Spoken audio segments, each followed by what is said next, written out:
corrupción gubernamental en la República Dominicana, poder, justicia y la distancia entre la acusación y la condena. La corrupción gubernamental en la República Dominicana no es un fenómeno aislado ni reciente. Es un problema estructural que ha atravesado gobiernos, partidos y décadas.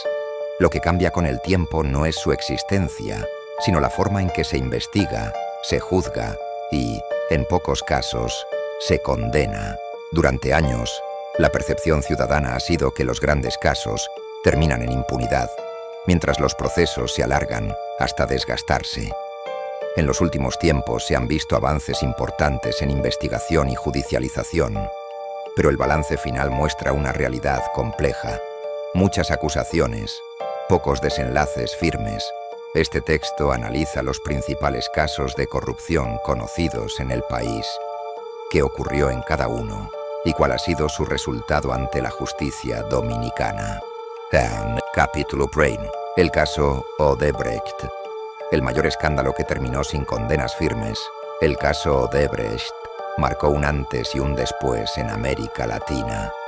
La constructora brasileña admitió haber pagado sobornos millonarios a funcionarios de distintos países para obtener contratos de obras públicas.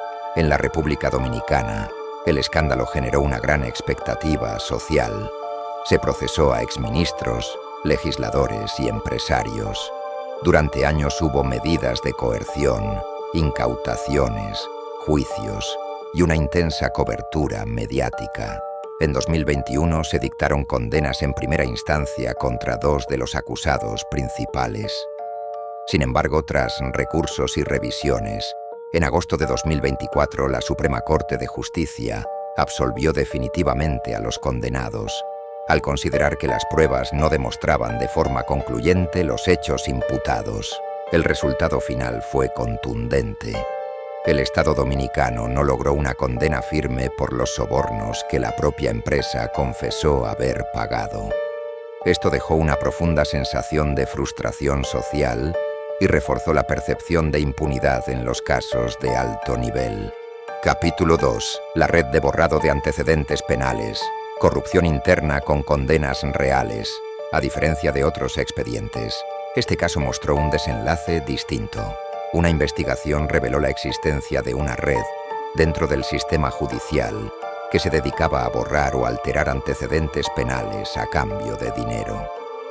Miles de registros fueron manipulados, beneficiando a personas condenadas por delitos graves, incluyendo narcotráfico y homicidio.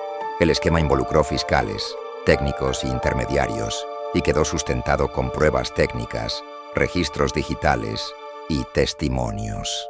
En 2025, los tribunales dictaron condenas de prisión contra varios implicados, incluyendo penas de varios años y sanciones adicionales. Este caso demostró que, cuando la evidencia es sólida y directa, el sistema judicial sí puede sancionar la corrupción, incluso dentro de sus propias estructuras. Capítulo 3. El caso Antipulpo y Alexis Medina. Corrupción administrativa y condena en primera instancia.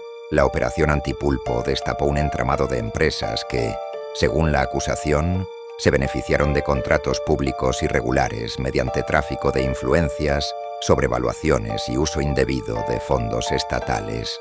El principal imputado fue Alexis Medina Sánchez, hermano del expresidente Danilo Medina. El caso avanzó con una acusación amplia, cientos de pruebas documentales y múltiples imputados. En agosto de 2025, un tribunal colegiado condenó a Alexis Medina a 7 años de prisión, además de imponer sanciones económicas y condenas a otros involucrados. Aunque el proceso aún puede ser objeto de apelaciones, esta decisión marcó uno de los pocos casos donde una figura vinculada al poder político recibió una condena judicial concreta. Capítulo 4. Félix Bautista, investigaciones, sanciones externas y ausencia de condena local. El nombre de Félix Bautista ha estado ligado durante años a denuncias de corrupción, tanto en el ámbito nacional como internacional. Ha sido investigado, señalado por organismos externos y objeto de sanciones administrativas fuera del país. Sin embargo, en el plano estrictamente judicial dominicano, no existe una condena penal firme en su contra por corrupción. Los procesos han sido archivados, anulados o superados por decisiones judiciales favorables. Este caso ilustra una diferencia clave. Ser investigado o sancionado internacionalmente no equivale a ser condenado por los tribunales nacionales. Capítulo 5. Otras grandes operaciones: Coral, Medusa, Calamar y Supertucano. En los últimos años, el Ministerio Público lanzó varias operaciones de alto perfil contra supuestos esquemas de corrupción.